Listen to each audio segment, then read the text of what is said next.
श्री सरस्वती मैया की जय, श्री कृष्णचंद्र भगवान की जय। देखिए, जीवन को आनंददायक बनाना, जीवन को ऐसे आरामपूर्ण बनाना और आनंद की जिंदगी निर्वाह करना, किस प्रकार से हम संपन्न और सुखी हों, इसके लिए जो हमारे 32 सूत्र इसके पूर्व के वीडियो में बताए थे, अब आगे हम चर्चा करेंगे अगले सूत्रों पर। 33वां सूत्र है, गले से उतारी हुई पुष्पमाला को पुनः धारण नहीं करना चाहिए। एक बार गले से पुष्पमाला उतार दी तो फिर से उसको न पहरे। ये मनुस्मृति में कहा गया है, बहिर्माल्यम न धार्येत। 34वां सूत्र कहता है, बुद्धिमान मनुष्य को स्त्री, बालक, रोग, दास, पशु, धन, विद्याभ्यास, साधु पुरुषों की सेवा, इनकी एक क्षण भी उपेक्षा नहीं करनी चाहिए। रोग भी कभी आपके हुआ है तो उसकी उपेक्षा नहीं करना चाहिए, तत्काल इलाज कराना चाहिए। 34वां सूत्र शुक्र नीति में कहा है, नोपेक्षेत स्त्रियं बालम रोगम दासम पशुम धनम विद्याभ्यासम क्षणमपि सत्सेवां बुद्धिमान नरः। 35वां सूत्र कहता है, ऋण, अग्नि, रोग तथा शत्रु, इनमें से कुछ भी शेष रह जाए तो वह निरंतर बढ़ता रहता है। इसलिए ऋण, अग्नि, रोग, शत्रु, इन चारों को बढ़ने का मौका नहीं देना चाहिए। इसलिए इनमें से किसी को भी शेष नहीं छोड़ना चाहिए। इनको निशेष करने वाला बुद्धिमान मनुष्य कभी कष्ट को प्राप्त नहीं होता है। 35वां सूत्र कहता है, ऋण शेषम अग्नि शेषम शत्रु शेषम तथैव च पुनः पुनः प्रवर्धन्ते तस्मात् शेषम न धारयेत। 36वां सूत्र कहता है, स्वजनों के साथ विरोध, बलवान के साथ स्पर्धा और स्त्री, बालक, वृद्ध या मूर्ख के साथ विवाद कभी नहीं करना चाहिए। ये 36वां सूत्र कहता है, शुक्र नीति, स्वजनेर न विरुद्धेत न स्पर्धेत बलीयसा न कुर्यात् ऋषि बाल वृद्ध मूर्खेषु च विवादनम। इन के साथ कभी विवाद नहीं करना चाहिए, बच्चे से भी कभी लड़ाई झगड़ा नहीं करना चाहिए, स्त्री से और वृद्ध और मूर्ख से कभी विवाद नहीं करना चाहिए। 37वां सूत्र कहता है, जो कार्य लोक में निंदित हो वह धर्मयुक्त होने पर भी स्वर्ग की प्राप्ति कराने वाला नहीं होता है। लोगों में जिसकी निंदा होती हो वह कार्य धर्म से युक्त होने पर भी स्वर्ग की प्राप्ति कराने वाला नहीं होता है। 37वां सूत्र शुक्र नीति में कहा गया है, अस्वर्ग्यम स्याद्धर्म्यमपि लोक विद्वेषितम तु यत्। 38वां सूत्र कहता है, भोजन करते हुए रास्ता न चले, हंसते हुए बात न करे, नष्ट हुए का शोक न करे और अपने किए हुए की प्रशंसा कभी न करे। अपने कार्य की ही प्रशंसा स्वयं को कभी नहीं करना चाहिए। ये शुक्र नीति में कहा गया है, खादन न गच्छेत् दध्वानं न च हास्यन् भाषणं शोकं न कुर्यान् नष्टस्य स्वकृतेरपि जल्पनम। देखिए, ऐसा है कि खाते हुए नहीं चलना चाहिए, परंतु आजकल जो पशु भोज किया जाता है, जिसको लोग कहते हैं वो बफर पशु भोज हैं। हमारा शास्त्र कहता है कि चलते हुए कभी नहीं खाना चाहिए। 4 पैर वालों को इसलिए बनाया गया है कि वो चलते हुए खाए, और 2 पैर वाले इसलिए बनाए गए हैं कि आप बैठ के खाएं। पर आप जबरदस्ती से पशु बनना चाहते हैं तो बने, आपके अंदर रोगों की भरमार हो जाएगी। 39वां सूत्र कहता है, अकेले स्वादिष्ट भोजन न करें। मीठा भोजन अकेले नहीं करना चाहिए। अकेले किसी विषय पर विचार न करे, अकेले मार्ग न चले और सोए हुए अनेक लोगों के बीच अकेले जागता न रहे। जैसे सभी नींद निकाल रहे हैं और एक अकेला व्यक्ति जगा हुआ है और बैठा है, तो वो गलत है, उसको भी सो के नींद निकालना चाहिए। या नींद नहीं आ रही तो सोए रहो। शुक्र नीति में ये कहा गया है, एक स्वादो न भुंजित एको अर्थान न विचिंतित एको न गच्छेत द्वानम नेक सुप्तेषु जागृहात। 40वां सूत्र कहा गया है महाभारत के उद्योग पर्व में, षड्दोषा पुरुषेणेह हातव्या भूतिमिच्छता निंद्रा तंद्रा भयम क्रोधम आलस्यम दीर्घ सूत्रता। 40वां सूत्र कहता है, जिसका संस्कृत मैंने पहले बता दिया, हिंदी बताता हूँ। अपनी उन्नति चाहने वाले मनुष्य को इन 6 दुर्गुणों को का त्याग कर देना चाहिए। एक तो निंद्रा, एक तंद्रा ऊँघना, भय, क्रोध, आलस्य और दीर्घ सूत्रता मतलब किसी कार्य को आराम से और विलंब से करना। 41वां सूत्र कहता है, पति पत्नी अथवा पिता पुत्र के आपसी झगड़ों में किसी की तरफ से साक्षी गवाही नहीं देनी चाहिए। पति पत्नी दोनों लड़ रहे हैं तो उनकी गवाही देने न जाएं, पिता पुत्र लड़ रहे हैं तो उनकी गवाही देने नहीं जाएं, क्योंकि पता नहीं वो तो दोनों कब एक हो जाएंगे और हम दूर हो जाएंगे। 41वां सूत्र शुक्र नीति में कहा है, दंपत्यो कलहे साक्ष्यम न कुर्यात् पितृ पुत्रयोः। 42वां सूत्र कहता है, शत्रु के भी गुणों को ग्रहण करना चाहिए और गुरु के भी दुर्गुणों का त्याग कर देना चाहिए। अगर किसी शत्रु में भी अच्छे गुण हैं तो उनको ग्रहण कर लो, और यदि कोई गुरु है अपने और उनमें दुर्गुण हैं तो उनको भी त्याग देना चाहिए। 42वां सूत्र शुक्र नीति में कहा है, शत्रोरपि गुणाग्राह्य गुरोस्त्याज्यास्तु दुर्गुणा। 43वां सूत्र कहता है, स्त्री संग भोजन और मलमूत्र का त्याग सदा एकांत में करना चाहिए। ये वशिष्ठ स्मृति में कहा है, आहार निर्हार विहार योगा सुसंव्रता धर्मविदा तु कार्याः। 45वां सूत्र है 44वां सूत्र। 44वां सूत्र कहता है कि कलह करने से आयु, धन, मित्र, यश तथा सुख का नाश होता है, अतः कलह कभी न करे। क्लेश कभी नहीं करना चाहिए, उससे आयु कम होती है। क्लेश करेंगे तो ब्लड प्रेशर होगा, ब्लड प्रेशर हुआ तो आयु घट जाएगी, इसलिए क्लेश न करें।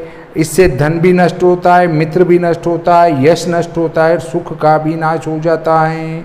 शुक्र नीति में कहा गया है, अन्यथा आयुर्धन सुरद्यशः सुख हरः स्मृतः। 45वां सूत्र है, विद्या चाहने वाले को क्षण का और धन चाहने वाले को कण का त्याग नहीं करना चाहिए। प्रत्युत क्षण क्षण विद्या का अभ्यास और कण कण धन का संग्रह करना चाहिए। 45वां सूत्र कहता है, क्षणशः कणशश्चैव विद्यामर्थं च साधयेत न त्याज्योतु क्षण कणो नित्यं विद्या धनार्थी ना। 46वां सूत्र कहता है, कुत्तों का मैथुन करना, ऋण लेना, गर्भ धारण करना, स्वामी बनना, दुष्टों के साथ मित्रता करना और कुपत्य का सेवन करना, ये आरंभ में तो सुखदायी प्रतीत होते हैं पर परिणाम में दुखदायी होते हैं। 46वां सूत्र शुक्र नीति में कहा गया है, स्वमेथुनम ऋणम गर्भाधानम स्वामित्वमेव च खल सख्यमपत्यम तु प्राक् सुखम दुख निर्गमम।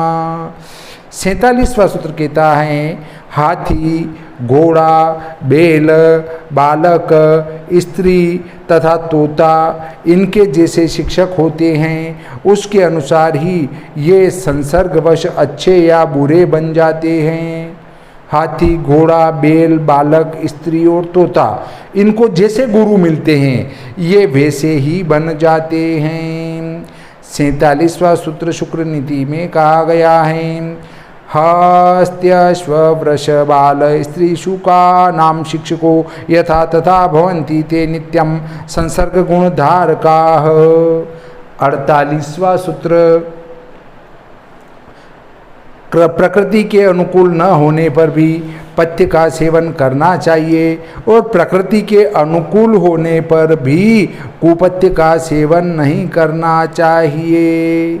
48वां सूत्र नीति वाक्यामृत में कहा गया है, असात्म्यमपि पथ्यम सेवेत न पुनः सात्म्यमप्यपथ्यम। 49वां सूत्र है, कभी भी छिपकर किसी की बातें नहीं सुननी चाहिए, दूसरों की गुप्त बातों को जानने की चेष्टा नहीं करनी चाहिए और जानने पर उन्हें छिपाना चाहिए। किसी की गुप्त बातों को मत जानो और जान गए तो उनको प्रकट मत करो। अब यदि किसी की गलत बात आपने अपने पेट में पचाई है तो उसके लिए भी आपको प्रायश्चित करना पड़ेगा, इसलिए किसी की गुप्त बात जानने की कोशिश न करें। शुक्र नीति में कहा गया है, संलापम नेव विष्णुयाद गुप्त कस्यापि सर्वदा। 50वां सूत्र कहता है, अधार्मिक, राजा के शत्रु, पागल, पतित, भ्रूण हत्यारे, क्षुद्र, नीच तथा दुष्ट व्यक्तियों के साथ नहीं बैठना चाहिए। ये चरक संहिता में कहा है, नाधार्मिकेर्न नरेंद्र द्विष्टय सहासित नोन्मत्तेर्न पतितेर्न भ्रूणहंत्रभिर्न क्षुद्रेर्न दुष्टेह। 51वां सूत्र कहता है, अधिक साहस, अधिक शयन, अधिक जागरण, अधिक स्नान और अधिक भोजन न करे।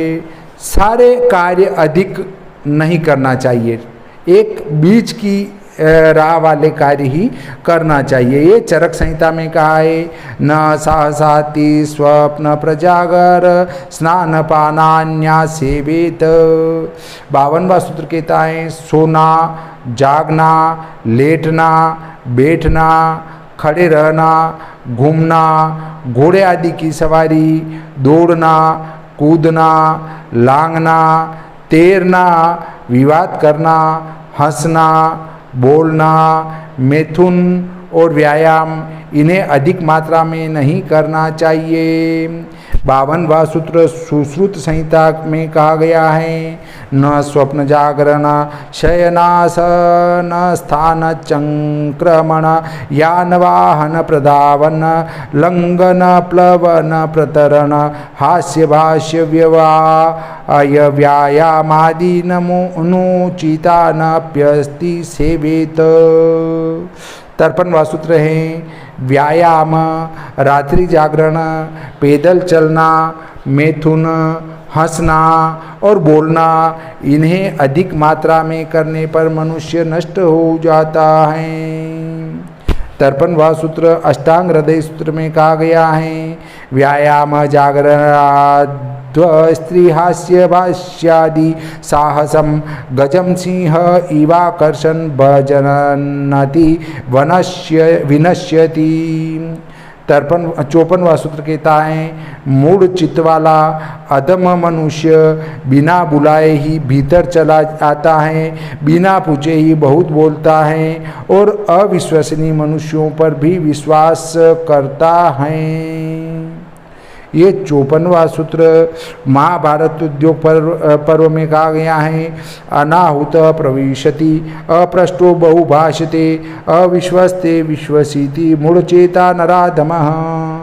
55वां सूत्र है, बुढ़ापा सुंदर रूप को, आशा धीरता को, मृत्यु प्राणों को, दोष देखने की आदत धर्माचरण को, क्रोध लक्ष्मी को, नीच पुरुषों की सेवा, सत स्वभाव को, काम लज्जा को और अभिमान सर्वस्व को नष्ट कर देता है। इसलिए कभी भी अभिमान नहीं करना चाहिए।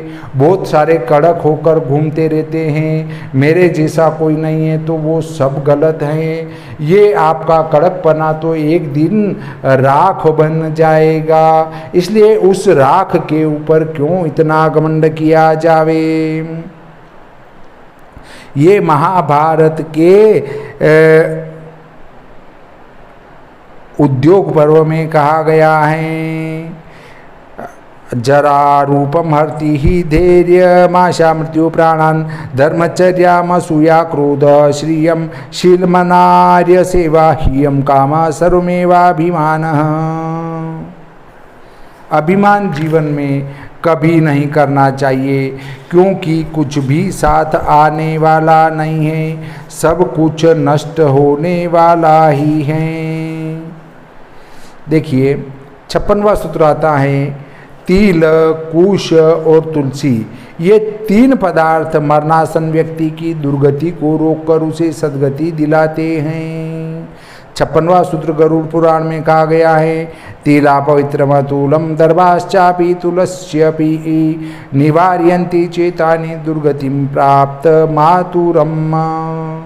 57वां सूत्र कहता है, सबसे पहले भूमि को गोबर से लीपना चाहिए, फिर उसके ऊपर तिल और कुशा बिछाने चाहिए, उस पर मरणासन व्यक्ति को लिटा देना चाहिए। ऐसा करने से वह व्यक्ति पाप मुक्त होकर स्वर्ग को प्राप्त होता है। 57वां सूत्र गरुड़ पुराण में कहा गया है, लेप्या गोमयेर भूमि स्थिलान्न दर्भाश्च निक्षिपेत तस्यामेवा तुरो मुक्त सर्वं दोहति दुष्कृतम।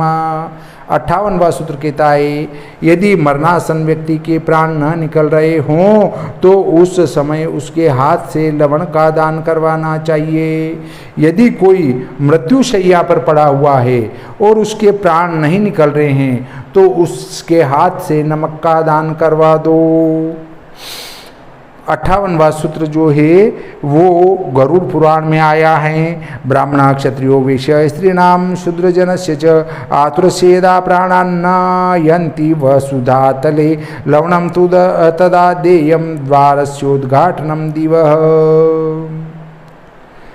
59वां सूत्र है, शव और शव गंध से घृणा नहीं करनी चाहिए, क्योंकि शव गंध सोम का अंश है।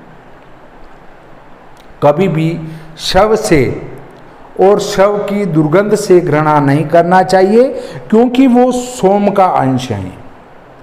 ये 59वां सूत्र चरक संहिता और विष्णु पुराण में कहा है, न हुंका कुर्याच्छवम गंधम शवगंधो ही सोमजः। 60वां सूत्र है, शमशान भूमि से लौटने पर सबसे पहले नीम की पत्ती चबाकर फिर आचमन करके अग्नि, जल, गोबर, सफ़ेद सरसों आदि मांगलिक पदार्थों का हाथ से स्पर्श करके और पत्थर पर पैर रखकर धीरे धीरे घर में प्रवेश करना चाहिए। ये सूत्र गरुड़ पुराण के आचार खंड में कहा गया है, क्रिया कार्या यथाशक्ति ततो गच्छेत् ग्रहान् प्रति वेदार्यम निम्बपत्राणि नियता द्वारि वेश्मनः आचम्याथाग्नि मुदकं गोमयं घोरसर्षपान् प्रविशेयुः समालभ्य कृत्वाश्मनि पदं चनेह प्रवेशनादिकं कर्मं प्रेतय संस्पृशनादपि। इस प्रकार हमारे आज के 60 सूत्र पर आकर हम इस वीडियो को यहीं विराम देते हैं। अगले वीडियो में आप 61वें सूत्र से आगे के सूत्रों को सुन पाएंगे कि किस प्रकार से वो हमें अच्छे ज्ञान प्रदान करने वाले हैं। श्री सरस्वती मैया की जय, श्री कृष्णचंद्र भगवान की जय।